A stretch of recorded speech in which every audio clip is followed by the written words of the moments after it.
Hello, everyone. Welcome back to Rewatchers Council.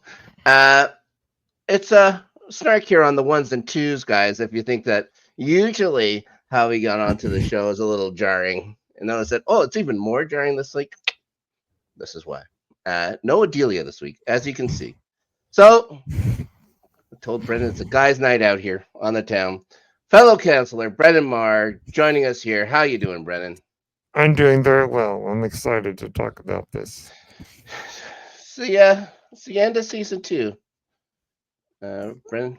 Uh, Mm-hmm. yeah. Yet again, the apocalypse looms over Yes. Sunnydale. We'll see what happens here. Overall, just an overall feeling about this season. What do you think of season two? I think it's a pretty good season overall. Yeah. Um, I think this is where the show really hit its stride hmm with some really memorable episodes. Yeah. Had great episodes. And this one is a great season finale. We're gonna get into it in just Mm-hmm. one sec. Yes. Yeah. I enjoy this one. Uh, honestly, uh I think there's like in season two, I think there's better episodes than this, of course, but Yes. Yes. yeah, I think it's a very good episode. There's one thing about this episode, this last one, that just bugs me, and I'll talk Uh-oh. about it when we get there. Uh-oh. Not really story. It's not really story wise. But yeah, I'll talk about it when we get there. All right, Brennan, as you well know, this episode aired May 19th, 1998. Oh my goodness. 1 Written year it, exactly before the Phantom Menace. and we're going to get into that in a minute. Yes. Yes. It's written and directed by the showrunner. Number one movie at this time, Deep Impact. Oh my goodness. Yeah, classic. It's not really classic, but I do remember seeing it in the theater at that time. The heroes of disaster movies. Yes, yet again. I think the year before was like the volcano movies, and this Mm-hmm. one has the asteroid movies. Armageddon, of course, going to be a big hit in a Oh couple of boy. weeks here. Mhm. Number one song in the U.S. "Too Close" by Next. Such a good song. I didn't know it was number one for that long Oh, though. nice. The number one song in the UK, "Turn Back Time" by Aqua. Oh my goodness. Aqua, not a one-hit wonder in the UK, I can tell you that. Mm-mm. And the number one song in Canada, still, and it was an amazingly huge hit for Natalie Imbruglia's "Torn." So there you go. Mm. I don't think I could name you one other Natalie Yep. Imbruglia song. I'd be hard pressed to find anybody that could. But all you need is one song when it's number one for like 12 weeks or something like that, and just in Canada. All right, DVD synopsis time, my friend. While Angel tortures Giles for needed information concerning a ritual, Spike strikes an unlikely alliance with Buffy to keep Angel from destroying the world. Dun, dun, dun. Oh boy. All right. And the episode picks right up where part one left off. Yeah, they haven't done, of course, the in every generation thing, that hasn't, or but they haven't even done a previously aired on this. This one goes right into it. Like as soon as Yeah. the the lights turn on, they're right into the thing. We see a couple of cops pointing their guns at Buffy, of course, at a 17-year-old girl. Mm. Yeah. Uh, any idea how they knew something was going on that fast? I don't know. Somebody must have tipped them off. Yeah, like they were there, and of course, Principal Snyder there as well. And maybe it's because Buffy was running in slow motion the entire way over and stuff like that. But Hmm. what a way to figure out or find out that your friend, who came all the way from Jamaica, is dead just by the cop showing up. Yep, this one's dead. Yeah. That was rather strange. Yeah, not great. She notices Xander. She's like, "Oh, I should go see how he's doing." But nope. I would say, an incredibly strong police officer escorts her Yes. out of the Yes. library. We're gonna say maybe Buffy was in shock. and didn't just. Maybe. That's why she didn't just get rid of them there or whatever. Of course, then we see Snyder. Snyder, of course, isn't blaming her when it has nothing to do with her. He tells the super strong cop there that if there's trouble, then Buffy Summers is the one behind it. Thanks a lot, Snyder. She finally lets him have it here by Oh calling yeah, him she sure does. a stupid little troll. I love it. Yes, and that Yeah, was a great moment. she says, "You stupid little troll. You have no idea." Asks if her friends are okay. Starts getting read her Miranda rights, so she remembers that she's Buffy the Vampire Slayer. Punches that cop in the face, flips him, runs off. The lady cop comes out and immediately starts shooting. Yes, that was rather scary. I think that's rather 1998. I don't think you'd see anything like that No, anymore. that probably wouldn't be appropriate today. Yeah, they call in that they have a 16-year-old fugitive on the loose, and that she should Violent. be yeah she should be considered very dangerous. Hmm. Yeah, all right. So credits, blah blah blah. Get to the hospital. Now, what do you think of Buffy's disguise here? Not much of the disguise. No, it's a toque. She's wearing a toque. Like in Canada, that she would not. She would be figured out immediately. Seems Yes. to work though. Seems to work in the hospital. Except didn't fool Xander. Xander who knew who she was right away. Uh, Hmm. she was worried about him. Xander was coming to and heard the cops start shooting at her and stuff like that. So this time we see a couple of cops walk by. He does the old hug thing on her to try and disguise her somehow. I don't know what that was supposed Yeah. to be about. She did ask if it was partly just to get a quick to cop a feel, which is maybe not the great or whatever. And then he says Willow is unconscious with some head trauma, could become a coma. Buffy, of course, starts blaming herself. She blames herself for everything in this season. Yes. Oh yes.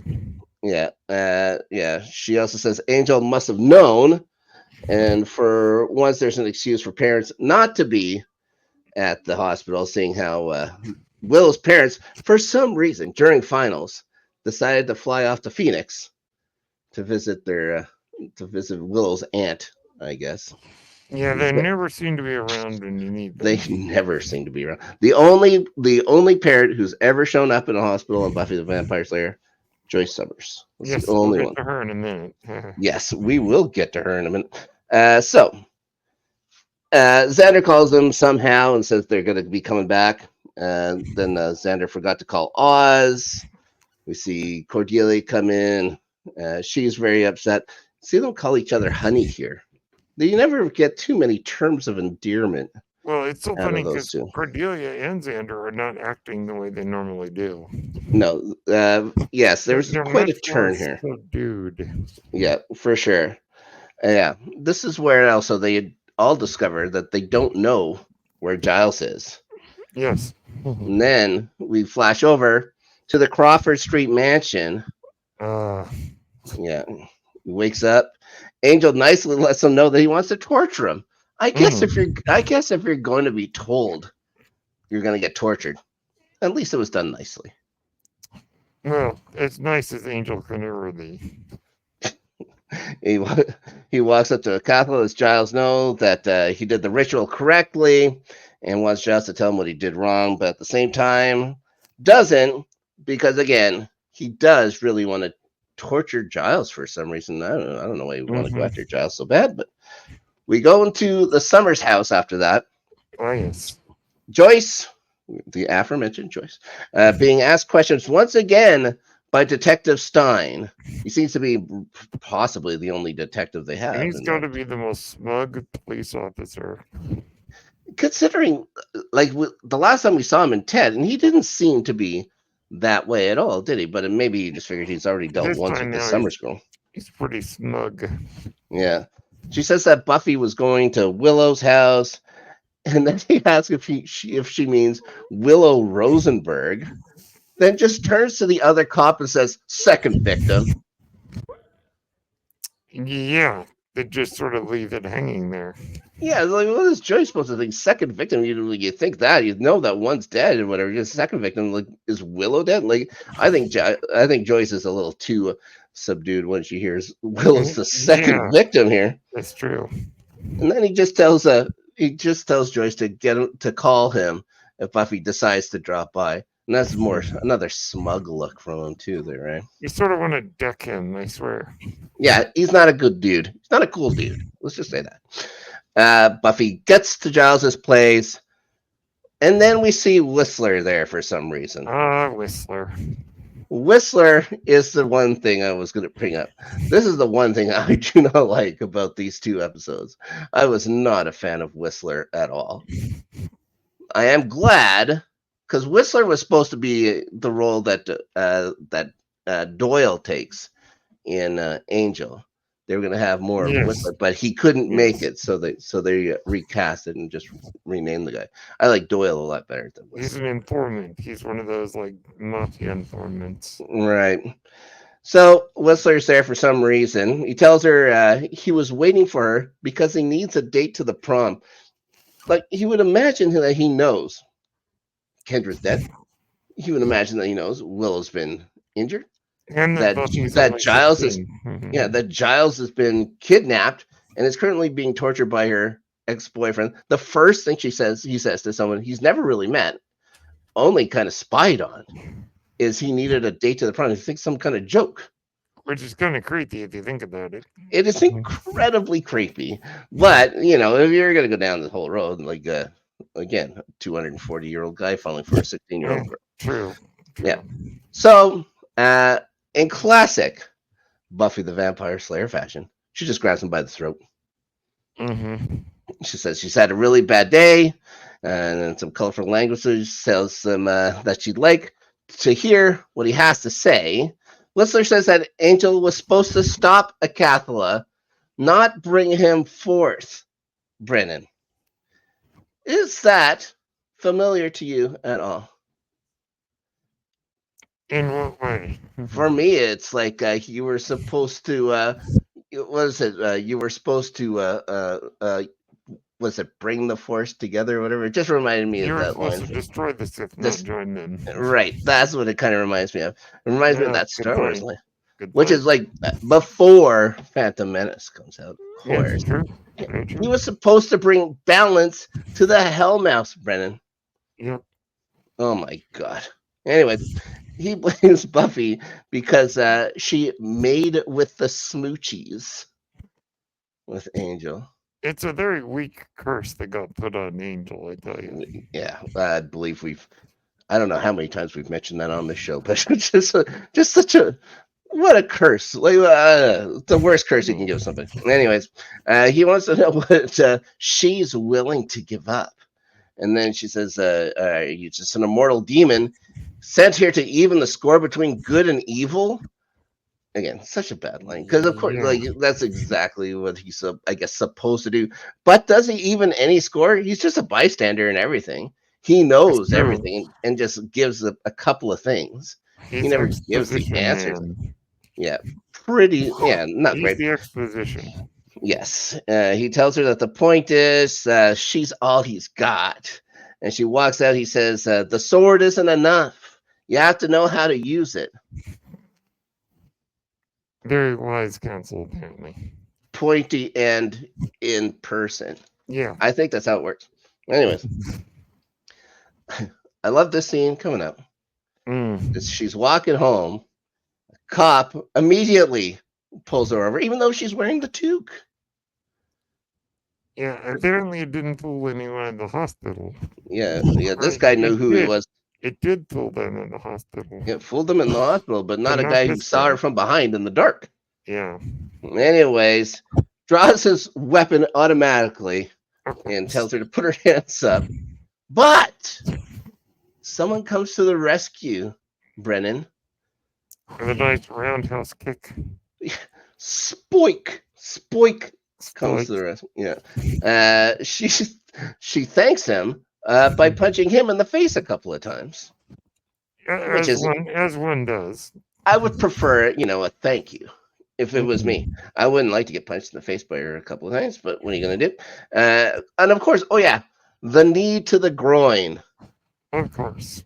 Yeah, the pièce de résistance.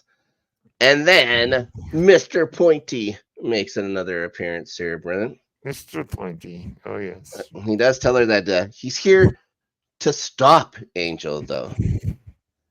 Which, of course, she believes this is a trap. Spike tells her that Angel has Giles and is currently torturing him.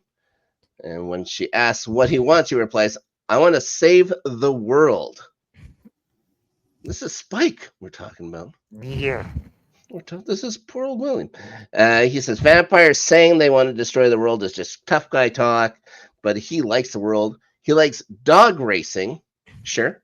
I went to see dog racing when I was a kid and I went to Florida. He likes that billions of people walk around like Happy Meals with legs, Brennan. That's an interesting turn of phrase. Sure. The one thing I don't understand is that he also says another reason to save the world is man united. That would be the reason to get rid of it, if you ask me. Ooh. I have no dog in this fight. Well, you're on the side of Chelsea then, just by default. Okay, so, but Angel's passion. I'm the Richmond AFC. Oh, okay. Oh, very nice. I like it. Yeah, football is life, Brendan. Football is life. Yes, so with Angel's passion for destruction, he could actually pull it off. So he wants her help because he wants Drew back. Here, Brendan. Oh, and who doesn't? He's brokenhearted. I say that sarcastically. He wants things. He wants things back the way they were. She says that he's pathetic. That she's lost friends and maybe more friends, and he wants her help because his girlfriend's a big hoe. Ooh, that was a low blow, I tell you. Yeah, oh my gosh. He tells her that he can't fight them both alone. Gets punched in the face yet again. I mean, she's just dishing it out, I swear. I don't think she's a very good friend, to tell you the truth. No, she just gets beaten up on her friends. Yeah, that's right. So she hates him. But he's all she's got. She tells him to talk. He says, all right, but I just got to kill this guy, which I loved. I loved that line. Yeah, that's a very Spike moment for sure. Yeah, she just does the old throat clear, and he says, oh, yeah. So she says, let's go inside here. All right. We go back to the hospital quickly. Willow's still unconscious. Cordy gets Xander some coffee. He didn't want to leave Willow's side because he's a good friend. This is when we get like the bedside chat here with Xander. Very soap opera kind of moment. He's emoting here. He's telling her that she has to wake up, that he needs her, that she's his best friend. Sure. Yep. And that he loves her.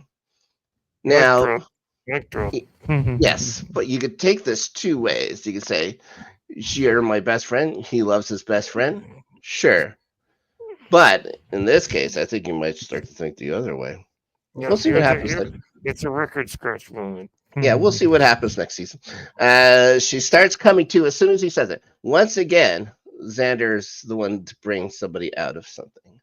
It does seem to be a recurring pattern. Yes. She starts grabbing his hand, but she asks for Oz maybe a couple times, and then he walks in at that time or whatever. Appears, yes, he did the NCIS perfect timing thing or whatever. Perfect timing. Yeah. Xander goes to get a doctor. She asks Oz if her head is big, so we get a little Oz and Willow thing here. He assures her it's head size. Then she asks if everyone else is okay, which is, we'll go over. That's a complicated answer. Yes, we go back and see Giles tied up and bleeding. Angel's just chilling in a chair near him. He's impressed with Giles. He tells him that Giles tells him that he's never been better. Angel says, glad to hear it. Now tell me when it hurts. So, more torture. Always torture. I'm not even sure what he's doing. I'm assuming he's like breaking his fingers or something. I don't know. Like if we skip ahead, We don't see him with a cast of anything like that. Maybe he Well, just on knows one how. of his fingers, he has a cast. Oh, maybe maybe he just keeps breaking the same finger. Oh, that'd be terrible. Ugh. That'd be terrible. Anyways, Buffy and Spike are walking up to her house. Big important scene in the history of the show here. Joyce rolls up again, just in time. As she Yeah, does. yeah. He tells her that the police are looking for her. Then, of course, asks who Spike is. Spike's a little surprised that her mom doesn't know who Buffy truly is. I do like the quick cover here by Buffy saying that they're in a band together. They're in a band, yeah. Yeah. Spike is saying she plays the triangle, while Buffy's saying she plays the drums. Yep. I could see it. I could totally see it. Yeah, just anger, right? Mm-hmm. You know, getting your frustrations out. It would Spike be, says that it he would be sings. Whiplash during Buffy. Ooh, yeah, yeah. I don't know if the teacher would be as Not tough quite my tempo. on her. So, yeah, Spike says that he's the that he sings just as a vampire attacks out of nowhere. It seems. Timing. Yes, Spike and Buffy each take turns punching this poor vampire around in front of her mother, mind you.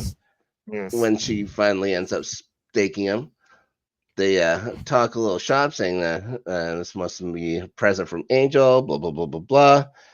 And then Joyce finally asks, what's going on? Buffy simply just answers. You would have asked that earlier. Yeah. Mom, I'm a vampire slayer.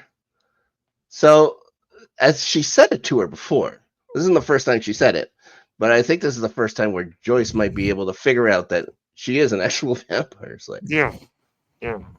So, we got a weird kind of transition here. Buffy's now on the phone with Willow. They're talking on the phone. Willow says the doctor don't think her brain is mushed at all. Thank goodness. Yeah, she's sorry she didn't cure Angel. Buffy tells her, yeah, don't worry about it. Willow asks if there's any luck finding Giles. She tells her, yep, she caught a lucky break, but she wouldn't believe her if she told him, right? One of my all-time favorite shots in Buffy the Vampire Slayer happens here. It's a simple shot of just Joyce and Spike on the couch. Yes, I love that shot. That is a really nice shot. For 14 seconds. Yes. They spent 14 seconds of this episode in quiet. It's awesome. Yeah. Then you get to see Buffy on the phone. Yeah. Buffy's on the phone with Xander. Asks if he remembers the funky place outside town where that he showed her for some reason. That's when he mentions it's on Crawford Street. Sure. So if anybody's ever asked why we call it the Crawford Street Mansion, it was on Crawford Street. So there you go. Well, yeah. Well, Buffy's gonna go hit it come daybreak. Yeah, that sounds like a song lyric. We should write that song. She doesn't need backup. She says she's covered. He asks if she thinks Giles is still alive. She does think so. She wishes he was there to tell her what to do.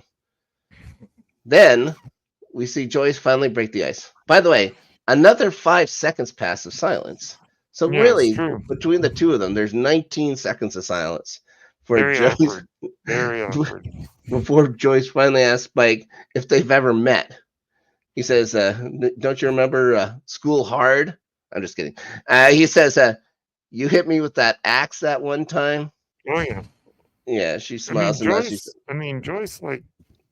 like any mom, if you mess with her kid, she's going to let you have it. She can be a mama bear, that's for sure. Indeed. Yeah, asks if he lives in town.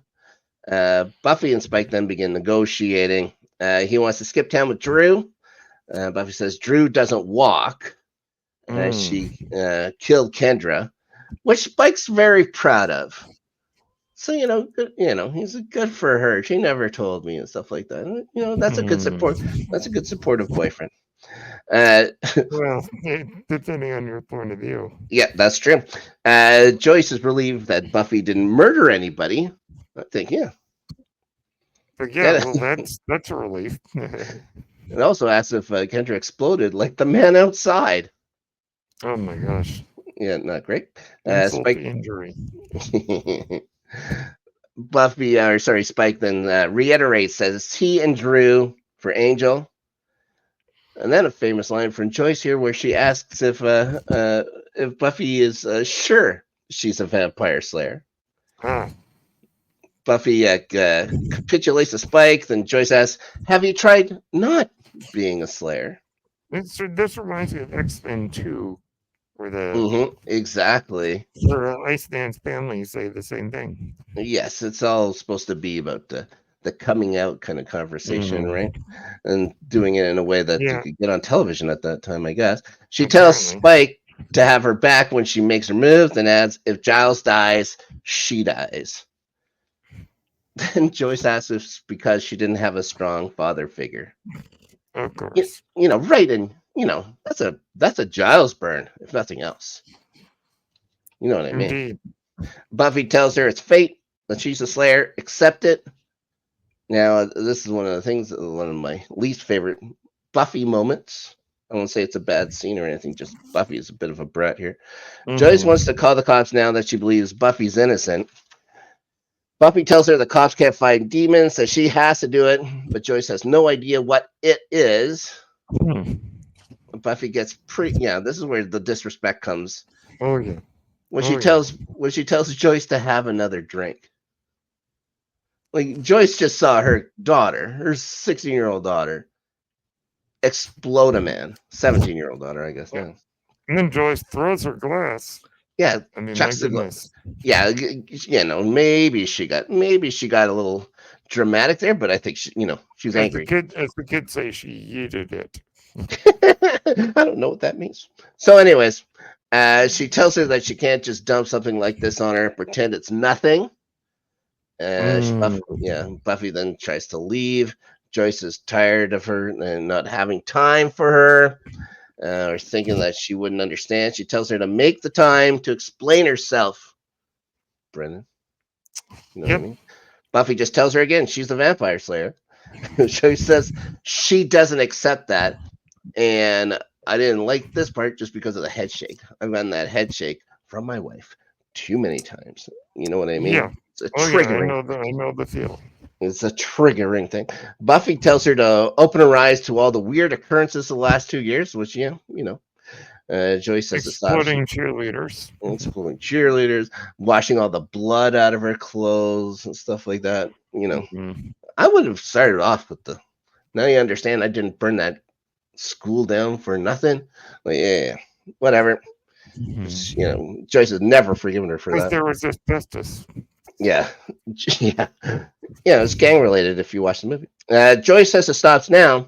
Buffy says it will never stop, and that she wishes she was like other people. She wishes, she could talk about boys or, for God knows, even study, blah, blah, blah. But she has to go save the world again, Brennan. Yeah, Joyce tells her she's not going to let Buffy leave. Buffy tells her just can't stop her. Then pushes her, which again, not great. Yeah, Buffy's being a real brat in this scene. Yeah, we understand she has a mission, but she could always just go sneak out again. And then, she goes to the back door. Joyce says if she leaves, she can't come back, but she leaves anyway. So an empty promise. Well, not in Buffy's eyes, as we can find out later. Scoobies are now in Willow's hospital room. She wants to try the curse again. Xander's trying to tell her that she's too weak to do it, but Willow has her resolve face on. Brennan, see my resolve face? Yeah, want to see my resolve face? Hold on. Did that look resolve-ish? Yep. Mind. Oz has absolutely no idea what's going on. He and Cordy gets. Well, he's hardly shown up. Like, it's Oz has been a. He's probably stoned out of his mind, so Oh my goodness gracious! Well, he's a lead guitarist. He's Oz. That's Oz for you. Sure. So that Cordy and him go off to the library to get Willow's stuff. She tells Xander to tell Buffy the plan so she can stall No, she needs a little more time. Still the time. Yay. Yep. Angel's still torturing poor Giles. He tells him he could stop the pain. Giles says please, then tells him in order to be worthy, he must perform the ritual in a tutu. Classic. Yeah. Yeah. Then he calls him a pillock, Brennan. A pillock. Okay. Yeah. You know what a pillock means? Nope. It's basically just English slang for a stupid person. That's most of their words. Yeah, most of it. You'll get a couple more, even in the next season. I think he calls somebody a Burke at some point. I think he calls. Now that I know what that is. Yeah. So Angel calls. This is when Angel calls for a chainsaw. Spike then shows up, tells him he can't give the answers when he's all cut up. He tells him that there's other ways though, and calls for our old friend Drusilla. Of course. Buffy goes to the library. No one's there except Principal Snyder. Of course he is. Yeah, and of course he calls her a criminal. She says he knows she didn't do it, and so will the cops. I love this line from Snyder here when he reminds her that the police in Sunnydale are deeply stupid. You know, I think I would actually agree with that sentiment. Yeah, I just love that they use the word deeply to describe how stupid they are. Yes. Yeah, and then adds it really doesn't matter. She's too much of a liability to the school, Brennan. And he also wishes that time could stop so he could savor this moment. He's a real jerk, that guy. Oh, yes. And then, very calmly, expels her. Of course he does. Then she draws Kendra's sword, mentions that he never got a single date in high school, and leaves. You know, we'll actually get to that later in season 3. One of my favorite episodes. Yes, I definitely want to join you guys for that one. You can join whichever episode you'd like. Of course you can come on. And then he calls someone to tell the mayor he has good news. So we get another mayor mention here. Where's Mayor? Can't wait. The mayor doesn't actually show up till season 3, right? Nope, doesn't show up till season 3. Well, because it's the end of season 2 right now. So Giles is looking a little worse now. He's looking a little gray. Drew starts talking to him. Then in an even more Brennan Marr universe kind of thing, starts doing a Vulcan mind meld. It seems on him. She finds something that tells him to see with his heart, Brennan, and becomes Yana Calendar of the Calderash people. Which makes him very happy. He tells her that they got to get out of there.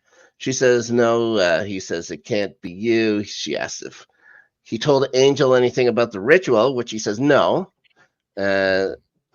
Then she tells him to tell her what to do, that they can be together. He tells her that Angel's blood is the key. And she starts kissing him. Now, this is the only scene, I believe, where Juliet Landau and Tony Head actually worked together. It's the only time they were ever in a scene together. Makes sense. That makes sense. And most of it is just her making out with them. Which is very interesting indeed. It's interesting. She refers back to Drusilla, still kissing him. Angel now knows, how to wake up a Catholic. Then tell Spike. And apparently Drusilla doesn't want to stop kissing him. No, she's enjoying this. She's having a good old time. I mean, Anthony Head, he's a handsome guy. So. I suppose so. And a heck of a singer. One heck of a singer. Yes, very much so, yes. Yeah, his brother was fantastic as well.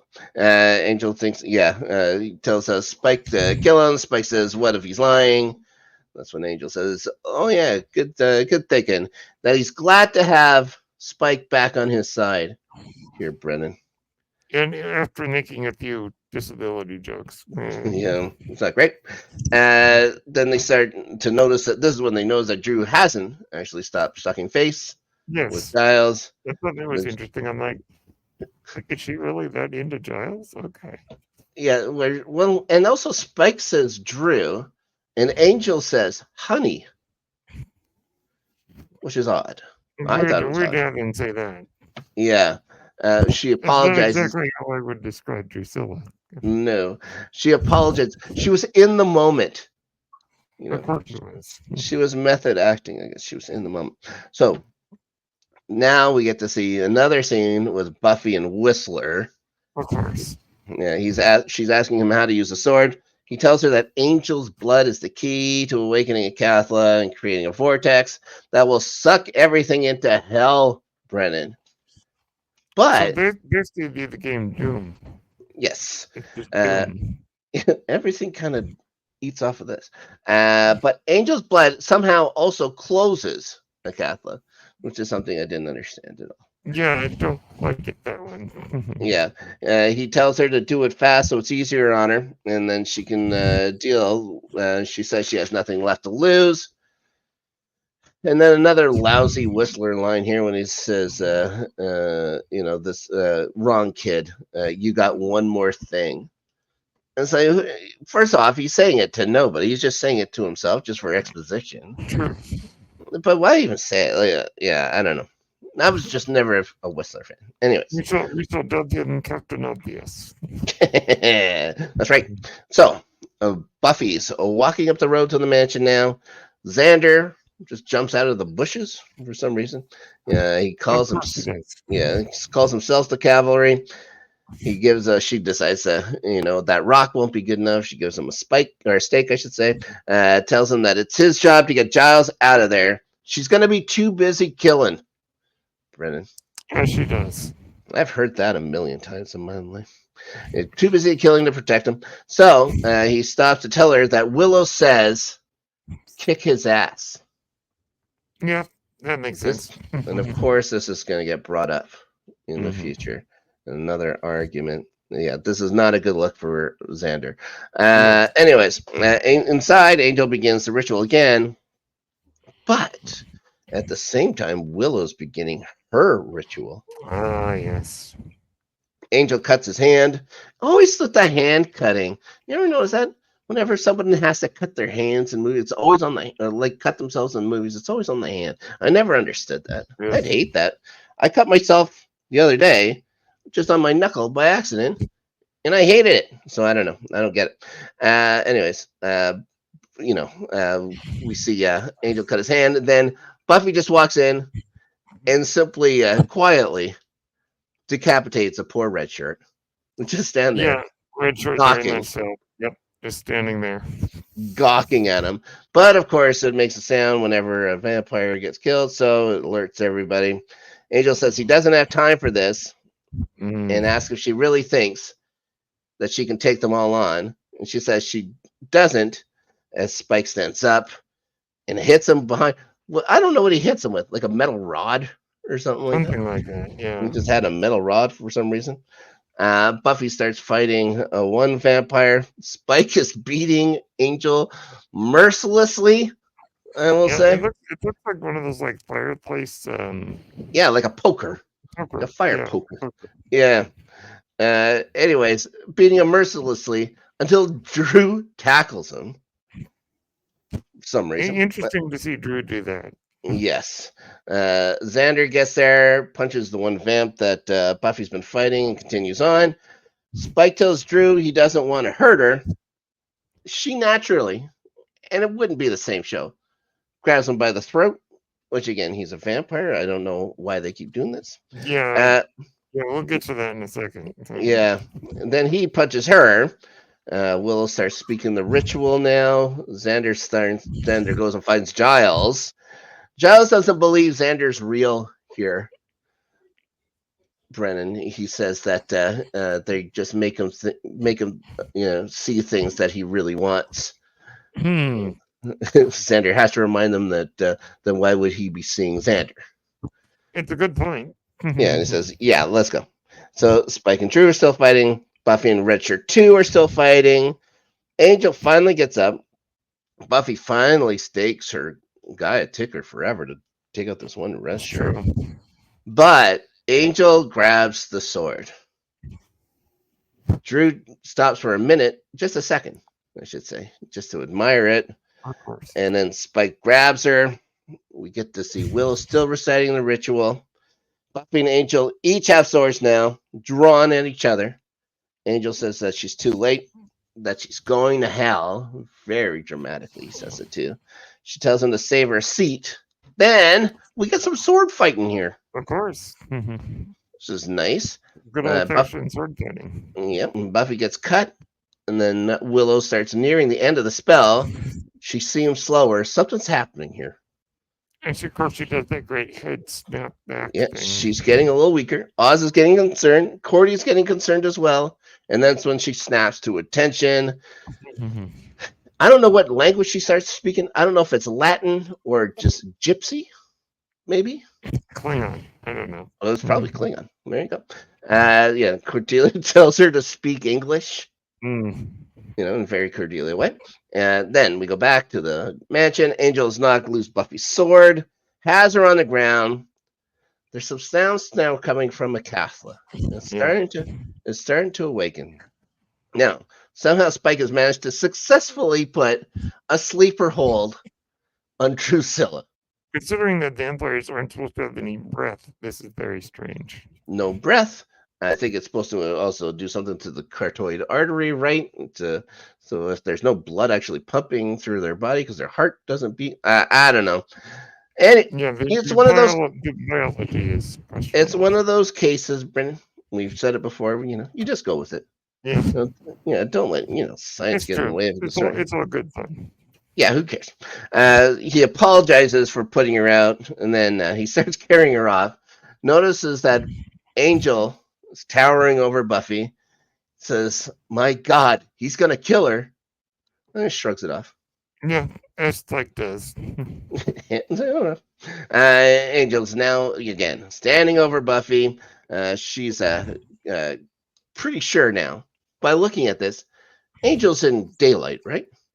Like that courtyard is full of sunlight. It sure looks like it. Again, that's another one of those times where we just shrug her. You know, maybe it has something to do with a Cathla or something like that. Whatever. He ends up thrusting, time to go here, Buffy. He thrusts the sword, but she does the old kung fu style. Yeah. She was just lying in wait, catches it, then pushes it into his face, which is nice. Starts fighting on again.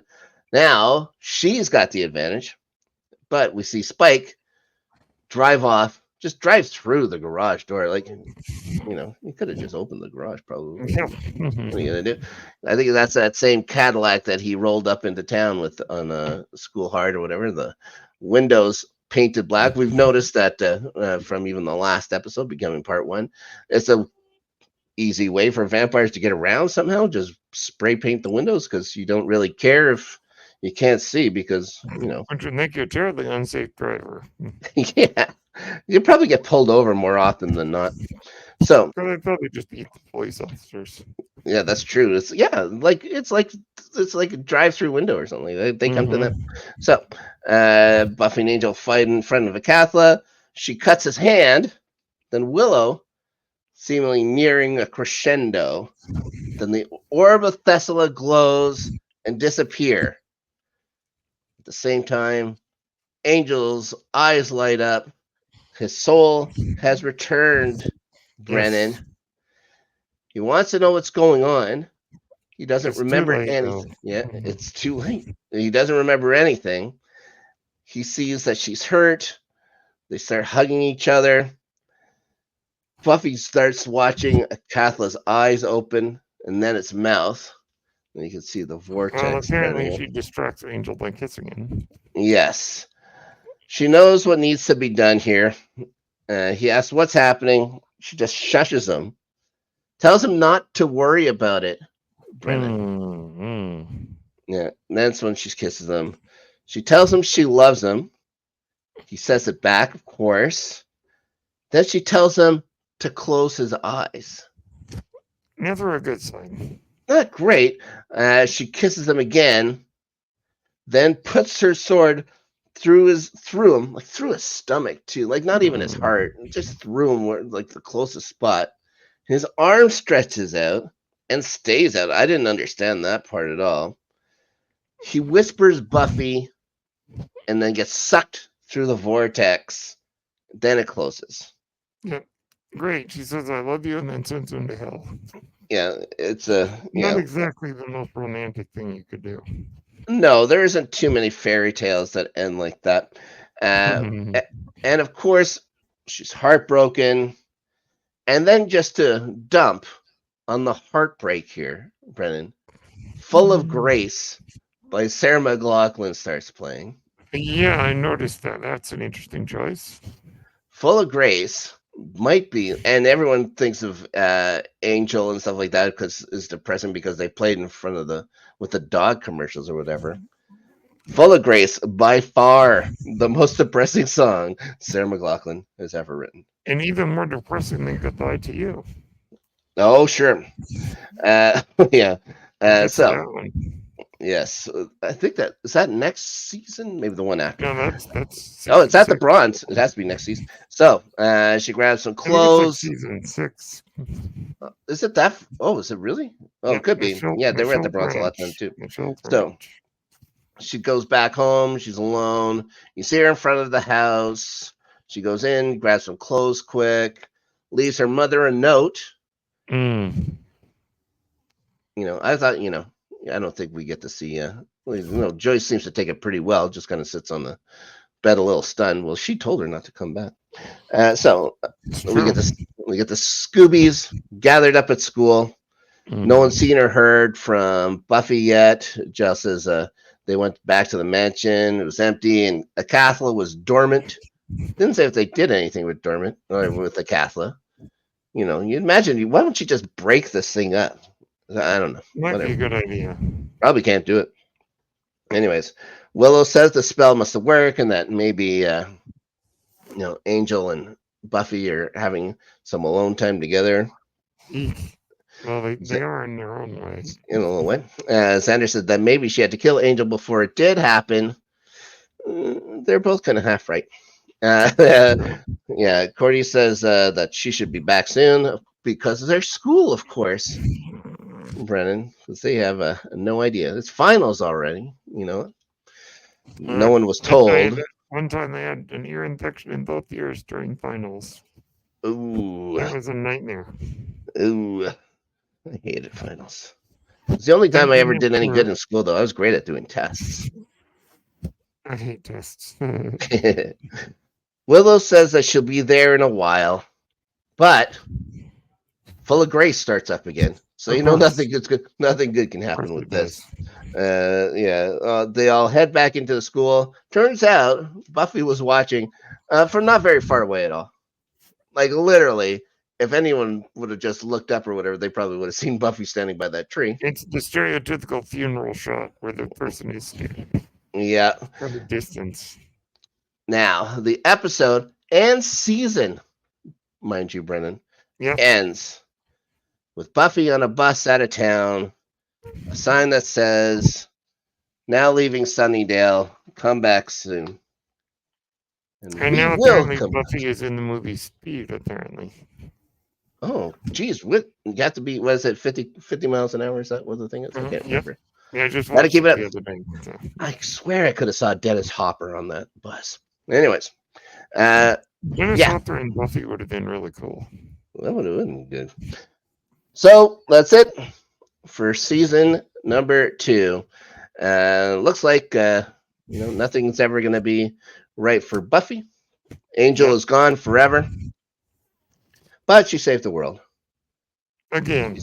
Yep, again. She'll never be able to come home, or will she? Because the next episode we do is season 3, episode 1. Yes, Brennan. We get the return of the one character. There's one character over the last 2 seasons that we've always wanted to see return, and she's coming back, thankfully, in this next episode. If you know who it is, then you'll know. But I've seen her with my own eyes. Oh my goodness! I didn't need her, but I saw her with my own eyes. Brennan, anything else you'd like to say on Becoming Part 2? I think this is a really good ending to a season. It really leaves you but everything has gone to heck. It's an Empire Strikes Back in a Everything season. has just ended on like, oh no, you're right, it is an Empire Strikes Back ending. If everything went wrong, what now? Yep. Well, we'll be able to find out what happens next time, because Anne will be on the Rewatchers Council. I can't imagine what it was like waiting 6 months, 1998, to know what happens. Well, was it even 6 months? Yeah, I guess it's 4 months or something like that. Something like that. Yeah, we will cover the events of the summer next episode. Some of the songs we missed, the number one movies. I already spoiled one. The And Armageddon. season 3 gives us one of my favorite episodes. Spoiler alert. I think that season 3 probably my favorite season out of them all. It's a good season. Fantastic. I love the bad guy. I love the new characters introduced. Great episodes. Hardly a letdown in any episode. So yeah, I'm really looking forward to going through season 3. Brennan, anywhere people can find you other than the Rewatchers Council on the good old internets? You can find me on Twitter at Brennan Mystical. You can find me on Threads and Instagram at Brennan Blue. BRENNENBLUE.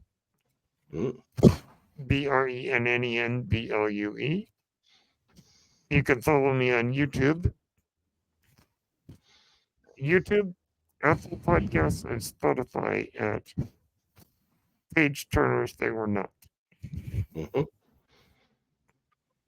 And yeah, it was a pleasure doing the live stream with you. I really had a good time. Thank you for that. As for me, you got this here show Thursdays when the episodes come out on the Let's Get Ready Network. Weekends, LGRN After Snark with my pal Danny. Yes. We just did one this past weekend. I think we have one coming this weekend. Stay tuned for that. I'm pretty sure I'll have time for it a little earlier on Saturday afternoon. And then, of course, over on the highlights, we have Starting 11, the English Premier League show that Adelia and I do every week. Every week there's a English Premier League match. We had to skip this week because we're on an international break. Like I said, go Richmond AFC. Oh boy, football is life. Football is life. Let's see, what else do we have coming up? Oh, our fantasy football league has started up again, so I'm sure Ferris is going to have our fantasy football show up and running. I'm very close to winning my week, Brandon. That's all I got to say. I have 5 points. 5 points. Good. We'll see. We'll see what happens, and we'll see you guys next time on Rewatchers Council. Bye-bye.